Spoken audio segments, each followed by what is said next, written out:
معزز علماء کرام و شہداء اعظام، معزز سامعین کرام، میرے نوجوان ساتھیوں، عزیز بچوں، پردہ نشین، باعزت خواتین اسلام، السلام علیکم ورحمۃ اللہ وبرکاتہ۔ دیکھیے بھائی، یہ تو صحیح بات ہے کہ ہم لوگ قبرستان کے گیٹ کے پاس رہتے ہیں، لیکن قبرستان میں وہ اندر جانا ہوگا، دروازے کے اندر جانا ہوگا۔ ہم لوگ باہر ہیں اور ہم لوگ کیا ہے؟ زندہ دل ہیں۔ ہمارا نبی بھی زندہ، ہمارا دل بھی زندہ، ہم مسلمان بھی زندہ، اور ہمارے دل کی تختی پر محمد کا نام بھی زندہ۔ تو زندہ حسین کے ذکر میں بیٹھے ہوئے ہیں، زندوں کی طرح سلام کا جواب دیجیے۔ السلام علیکم ورحمۃ اللہ وبرکاتہ۔ وعلیکم السلام ورحمۃ اللہ۔ الحمدللہ الحمدللہ وکفا وسلام علی عباد اللہ الذین اصطفیٰ، لا نبی بعدہ ولا رسول بعدہ، اما بعد، فاعوذ باللہ من الشیطان الرجیم، بسم اللہ الرحمن الرحیم۔ وَإِذِ ابْتَلَىٰ إِبْرَاهِيمَ رَبُّهُ بِكَلِمَاتٍ فَأَتَمَّهُنَّ قَالَ إِنِّي جَاعِلُكَ لِلنَّاسِ إِمَامًا قَالَ وَمِنْ ذُرِّيَّتِي قَالَ لَا يَنَالُ عَهْدِ الظَّالِمِينَ۔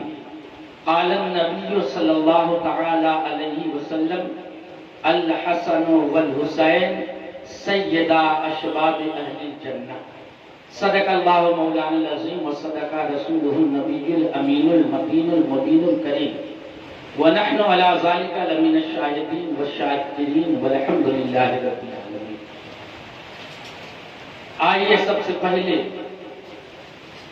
انتہائی عقیدت و محبت کے ساتھ اپنے اور ساری کائنات کے آقا و مولا، تاجدار مدینہ، راحت قلب و سینہ، شہنشاہ مدینہ، عبداللہ کے لخت جگر، آمنہ کے نور نظر، دائی حلیمہ کی آنکھوں کے نور، ہم سنیوں کے دل کے سرور، حضور سراپا نور، نور علی نور، جناب احمد مجتبی، کملی والے مصطفیٰ، روح فدا محمد رسول اللہ صلی اللہ تعالی علیہ وسلم کے دربار پروقار، پربہار، پرضیا میں انتہائی عقیدت و محبت کے ساتھ، کمال ادبی کے ساتھ، پوری ذمہ داری کے ساتھ، بلکہ ابھی کے ماحول کو دیکھتے ہوئے یہ بھی کہنا پڑتا ہے کہ پوری ایمانداری کے ساتھ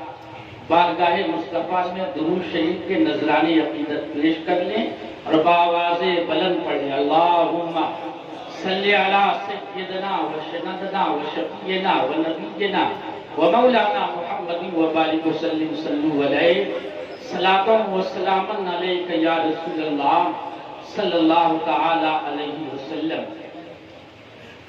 ابھی آپ تمامی حضرات شاعر اسلام، بلبل باغ مدینہ، عالی جناب عاقب رضا کلکتی سے نعت پاک کی سماعت کر رہے تھے، منقبت کے اشعار کی سماعت کر رہے تھے۔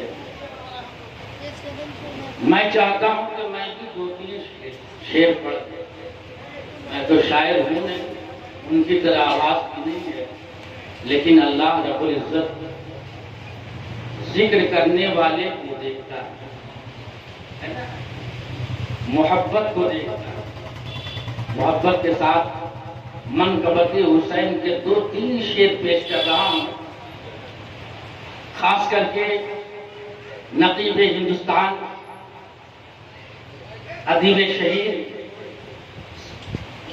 ماسٹر سید اقبال صاحب، جو روزانہ نظر آ رہے ہیں، ان کی توجہ خاص چاہوں گا۔ بیان کیسے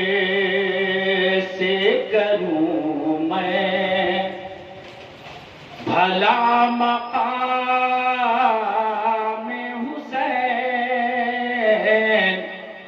بیان کیسے کروں میں، بھلا مقام حسین بیان کیسے کروں میں، بھلا مقام حسین سنا ہے خلد میں بھی ہوگا انتظام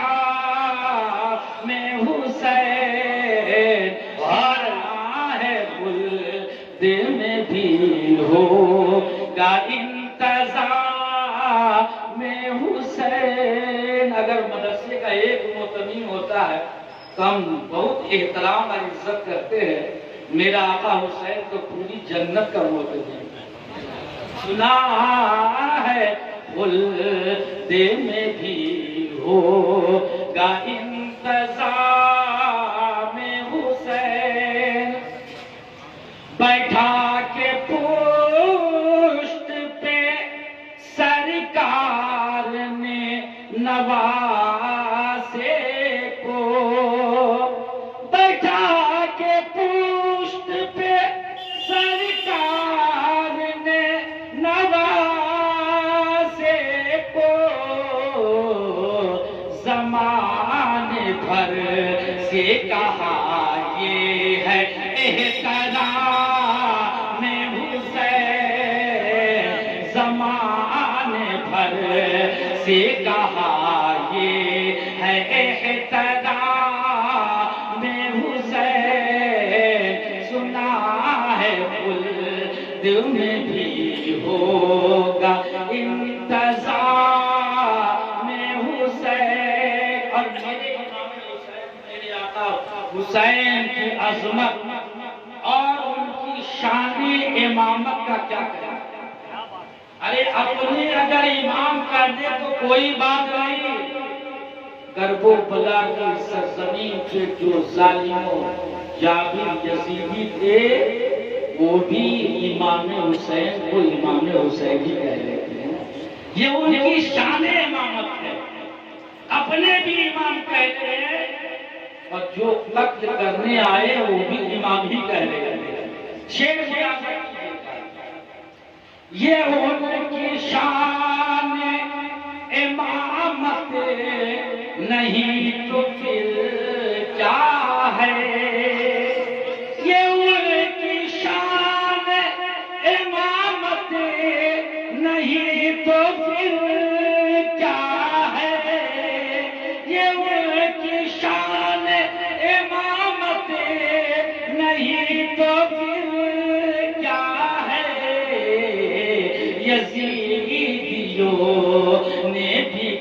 یزیدیوں نے کہا خود انہیں امام حسین، یزیدیوں نے کہا خود انہیں امام حسین۔ جن کا سینہ مدینہ ہے ہم حسین کے ماننے والے ہیں، اگر حسین علیہ السلام کہہ دیتے ہیں شیر ملاحظہ کیجئے اور دیکھیے کہ شاید کیا کہا ہے۔ زمانہ ان کو علیہ السلام کیوں نہ کہیں، زمانہ ان کو علیہ السلام کیوں نہ کہیں، زمانہ ان کو علیہ السلام کیوں نہ کہیں، درود پاک میں شامل ہے جب سلام حسین،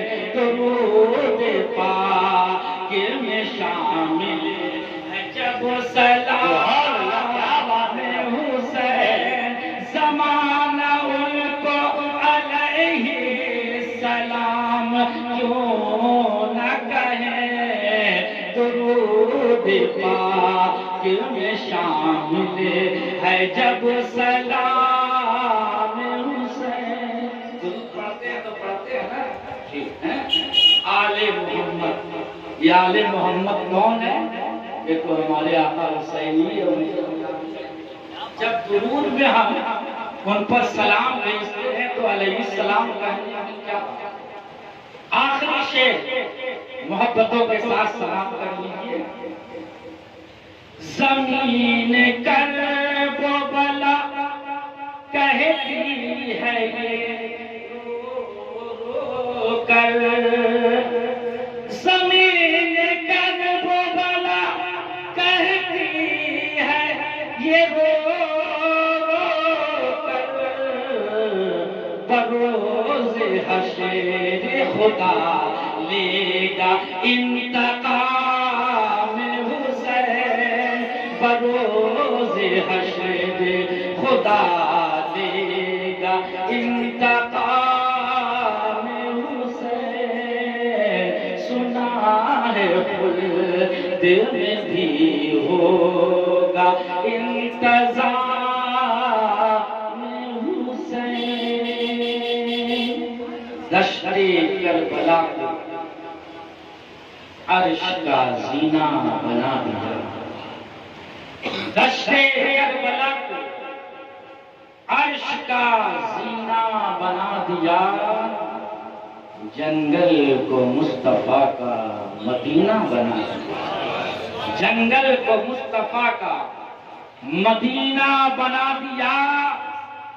ہر ذرہ کو نجف کا نگینہ بنا دیا.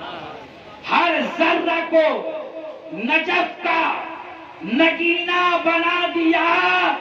تو نے حسین مرنے کو جینا بنا دیا. تو نے حسین مرنے کو جینا بنا دیا. قربان خود کو کر کے مسلح بچا دیا. قربان خود کو کر کے مسلح بچا لیا. سر دے دیا حسین نے سجدہ بچا لیا.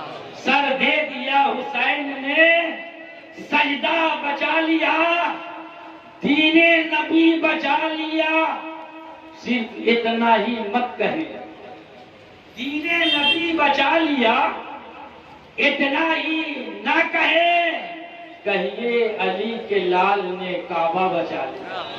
کہیے علی کے لال نے کعبہ بچا لیا. روزہ نماز دین محمد کی عظمتیں. روزہ نماز دین محمد کی عظمتیں. تنہا میرے حسین نے کیا کیا بچا لیا. تنہا میرے حسین نے کیا کیا بچا لیا. سر دے دیا حسین نے سجدہ بچا لیا. انسان کو دیدار کو ہو لینے دو. ہر قوم پکارے ہمارے ہے حسین. اللہ رب العزت کا احسان عظیم ہے کہ ذکر شہدائے کربلا کے مجلس میں ہم لوگ بیٹھے ہوئے ہیں. امام حسین کی محبت میں ہم لوگ بیٹھ کر ان کا ذکر سننے کے لیے حاضر ہیں. اور مجھے قطعی اور بالکل یہ کچھ ناگوار بات نہیں گزر رہی ہے کہ مجمع کم ہے. میں دھرم پور میں تھا, دیکھا وہاں ماشاءاللہ یہاں مجمع کم ہے. اس سے ہم کی سوچیے کہ ہم کم ہی بولے. ارے کم ہے لیکن اس میں دم ہے. اور کم دیکھ کر ہم گھبرا نہیں رہے, بلکہ جیسی آئے اور کم دیکھے تو ہمیں کربلا یاد آ گیا کہ کربلا میں بھی حق والے کم تھے, باقی زیادہ تھے. وہاں سے یہ مزاج مل گیا, کم والے تو ہے دم والے ہوتے ہیں. ارے گاندھی کہا تھا نا کہ مجھے بہت ساری فوجیں نہیں چاہیے, صرف کربلا کا 72 ہی مل جائے تو پوری دنیا کو پتا کر.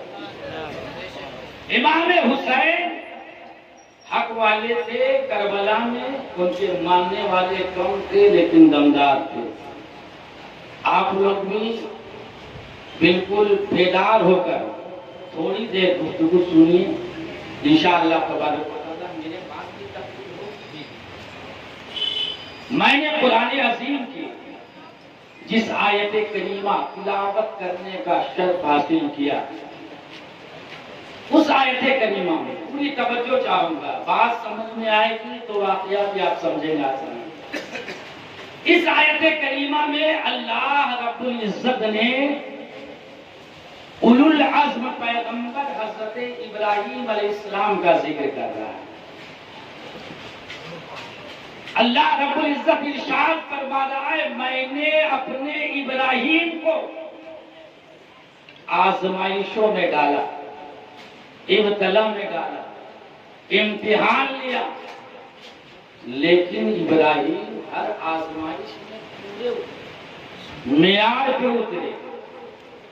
آزمائش کو دیکھ کر کچھ لوگ بھاگتے ہیں، ایک نقطہ دے رہا ہوں ذہن میں رکھیے گا، آزمائش کو دیکھ کر کچھ لوگ بھاگتے ہیں، تو جو آزمائش کو دیکھ کر بھاگتے ہیں وہ رخصت والے ہوتے ہیں، اور جو آزمائش کو سینے سے لگا لیتے ہیں وہ عظمت والے ہوتے ہیں۔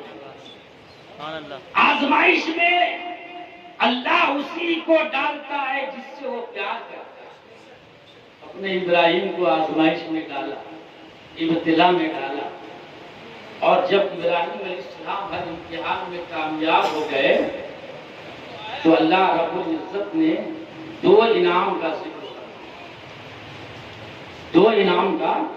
ذکر فرما دیا۔ حضرت ابراہیم علیہ السلام کو آزمائش میں ڈالا گیا، ذہن میں بات رکھیے گا، ہر آزمائش کے معیار پہ اتر گئے تو اللہ رب العزت نے انعام کا اعلان کیا، اے ابراہیم میں تجھے انعام دینا چاہتا ہوں۔ حضرت ابراہیم علیہ السلام فرماتے جی باری تعالیٰ کیا ہو؟ تو اللہ رب العزت ارشاد فرماتا ہے انی جاعلک للناس اماما، میں تجھے امام بنانا چاہتا ہوں، پوری دنیا کا امام بنانا چاہتا ہوں۔ میں نے آزمایا، آج آزمائش میں پورے اترے، معیار پہ اترے، اس کے بدلے میں میں انعام دے رہا ہوں، تجھے امام بنا رہا ہوں۔ یہاں سے ایک بات سمجھ میں آ گئی کہ آزمائش کی ابتدا ابتلا ہے۔ کیا ہے؟ آزمائش کی ابتدا ابتلا ہے، آزمائش کی انتہا کربلا ہے، آزمائش کی انتہا کربلا ہے۔ حضرت ابراہیم علیہ السلام سے جب رب نے کہا میں تجھے امامت دے رہا ہوں، حضرت ابراہیم علیہ السلام ارشاد فرماتے ہیں اے رب کائنات، یہ امامت صرف مجھے عطا کر رہا ہے؟ اعلیٰ ومن ذریتی، یہ امامت کیا میری ذریت کو بھی ملے گی؟ میری ذریت کو بھی عطا کرے گا، میری اولادوں کو بھی عطا کرے گا؟ اللہ رب العزت نے فرمایا ہاں ہاں، یہ امامت تیری اولادوں کو بھی عطا کروں گا، تیری ذریت کو بھی امامت دوں گا، لیکن امامت اس کو دوں گا جو ظالم نہیں ہوگا، جو ظالم نہیں ہوگا، اس لیے کہ جو ظالم ہوتا ہے وہ امام نہیں ہو سکتا، اور جو امام ہوتا ہے وہ ظالم نہیں ہو سکتا۔ تو حضرت ابراہیم علیہ السلام سے اللہ نے وعدہ فرمایا کہ ہاں ہاں تیری ذریت کو بھی امامت عطا کروں گا، لیکن امام وہ بنے گا جو ظالم نہیں ہوگا، جو تیرا وفادار ہوگا وہ امام ہوگا۔ اس لیے کہ امام حق پر ہوتا ہے اور امام خود حق ہوتا ہے، امام خود حق ہوتا ہے۔ حق پر ہونا، حق ہونا زمین و آسمان کا فرق ہے نا؟ تو امام کیا ہوتا ہے؟ حق ہوتا ہے، جو ان کی راہ پر چلتے ہیں وہ اہل حق کہلاتے ہیں۔ جو ان کے راستے پر چلتے ہیں وہ حق والے کہلاتے ہیں۔ بہرکیف امامت کا مستحق ابراہیم علیہ السلام کو ملا اور اللہ نے فرمایا میں تجھے امامت دے رہا ہوں، لیکن دو نعمتوں کا ذکر کیا تھا۔ اللہ رب العزت نے کہا یہ امامت جو دے رہا ہوں اے ابراہیم یہ میری عطا ہے، یہ میری عطا ہے، میں اپنے کرم سے تمہیں عطا کر رہا ہوں، لیکن تو نے جو کعبے کا تعمیر کیا اس کے بدلے میں کچھ نہیں مانگا، مان کیا مانگنا چاہتا؟ حضرت ابراہیم علیہ السلام نے کہا اے رب کائنات تیری بارگاہ میں یہی التجا ہے کہ اللہ اس نبی کو میری ذریت میں دے دے، اس نبی کو میری گود میں ڈال دے، اس نبی کو میرے نسل میں دے دے۔ نبی تو بہت ہے لیکن وہ نبی جس پہ نبوت ختم ہوگی، جس پہ نبوت کا دروازہ بند ہوگا، اے اللہ اس نبی آخر الزماں کو میری گود میں دے دے، میری ذریت میں دے دے اور میرے نسل میں دے دے۔ تو رب کائنات نے فرمایا ابراہیم ربنا وبعث، میں نے عطا کیا، میں نے تجھے دیا اے ابراہیم امامت، میں نے اپنی عطا سے تجھے عطا کیا اور اپنے آخری نبی کو میں تیری دعا پہ دے رہا ہوں، تیری التجا پہ دے رہا ہوں، تیرے مانگنے پر دے رہا ہوں۔ اللہ اللہ، حضرت ابراہیم علیہ السلام جس وقت مصطفیٰ کو مانگ رہے تھے اس وقت کھڑے کہاں تھے؟ ایک پتھر پہ، ایک پتھر پہ کھڑے تھے۔ ایسے ابراہیم علیہ السلام روز پتھر ہی پہ چلتے تھے، اس لیے زمینی پتھریلی تھی، وہ چلتی ہی چلاتے تھے۔ اور جس وقت ابراہیم علیہ السلام مصطفیٰ کو مانگ رہے تھے اس وقت بھی آپ پتھر پہ کھڑے تھے، ہے نا، پتھر پہ کھڑے تھے۔ اور جیسے ہی ابراہیم کے لب پہ ذکر مصطفیٰ ہوا، جیسے ہی ابراہیم کے لب پہ ہونٹوں سے ذکر مصطفیٰ نکلا، پتھر پگھلا اور حضرت ابراہیم کے پیر کا نشان لے لیا، پیر کا نشان لے لیا۔ کس وقت؟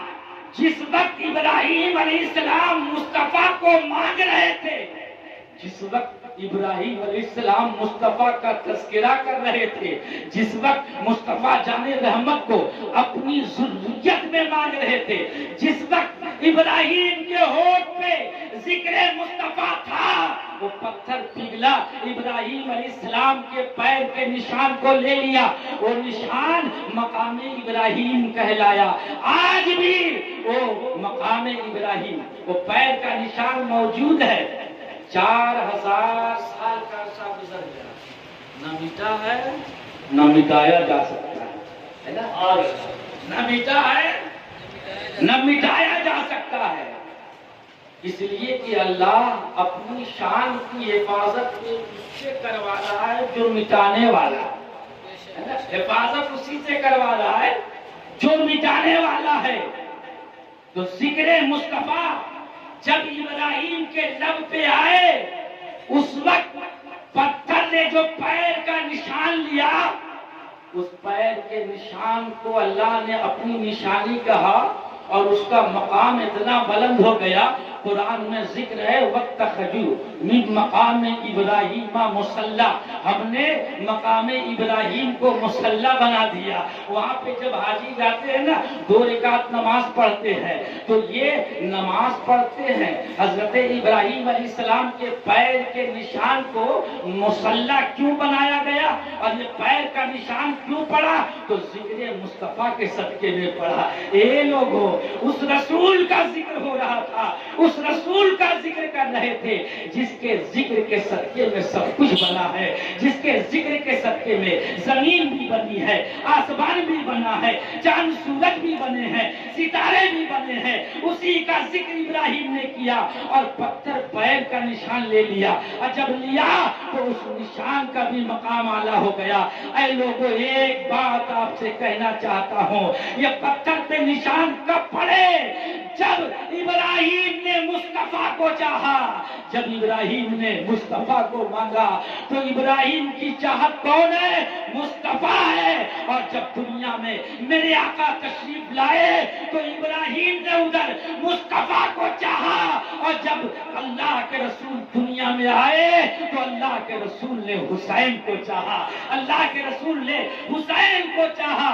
تو اے لوگوں، جو مصطفیٰ کی چاہت میں نشان جو پڑے ہیں اس کو 4000 سال کا عرصہ گزر گیا اور نہ مٹ سکا۔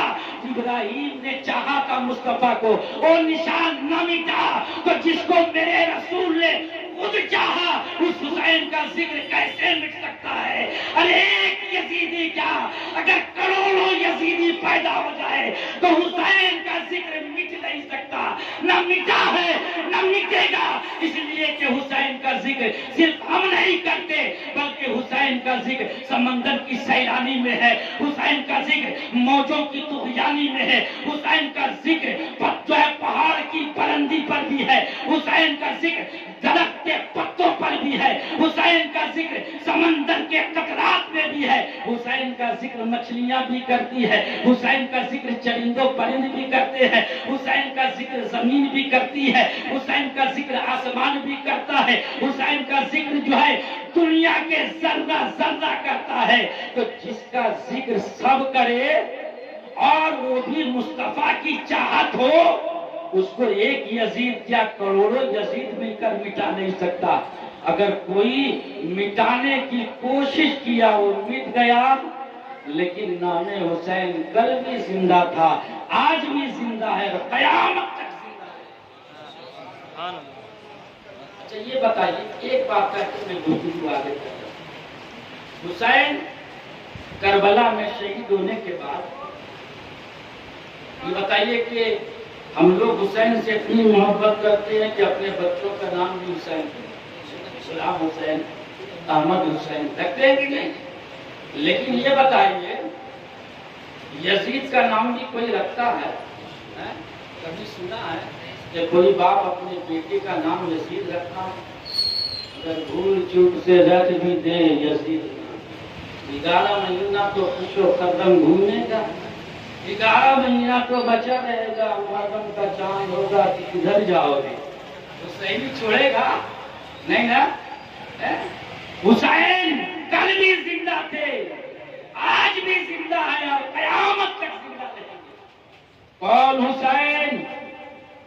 وہی حسین جو پیدا ہوئے تو اذان دینے والا کوئی مؤذن نہیں، اذان دینے کے لیے کوئی صحابہ نہیں آئے، بلکہ اپنے نواسے کے کان میں خود میرے مصطفیٰ نے آیا۔ حسین دنیا میں آئے تو میرے آقا آئے، اور آنے کے بعد اذان دیتے ہیں اور کہتے ہیں کہ حسین آواز کو پہچانو، آواز کو پہچانو، یہ کسی اور کی آواز نہیں ہے بلکہ سارے نبیوں کے تاجدار کی آواز ہے، سارے نبیوں کے امام کی آواز ہے۔ حسین آواز پہچانو۔ ارے حسین میں آزان دے رہا ہوں، آواز کے ساتھ آزان دے رہا ہوں، اس آواز کی آبرو رکھنا، اس آواز کی آبرو رکھنا۔ سیدنا امام حسین چھوٹے تھے نا، اشاروں میں جواب دیا، نانا جان آواز بھی پہچان رہا ہوں، آپ کو بھی پہچان رہا ہوں، اے میرے نانا جان آپ کی آواز کا بھرم حسین رکھے گا،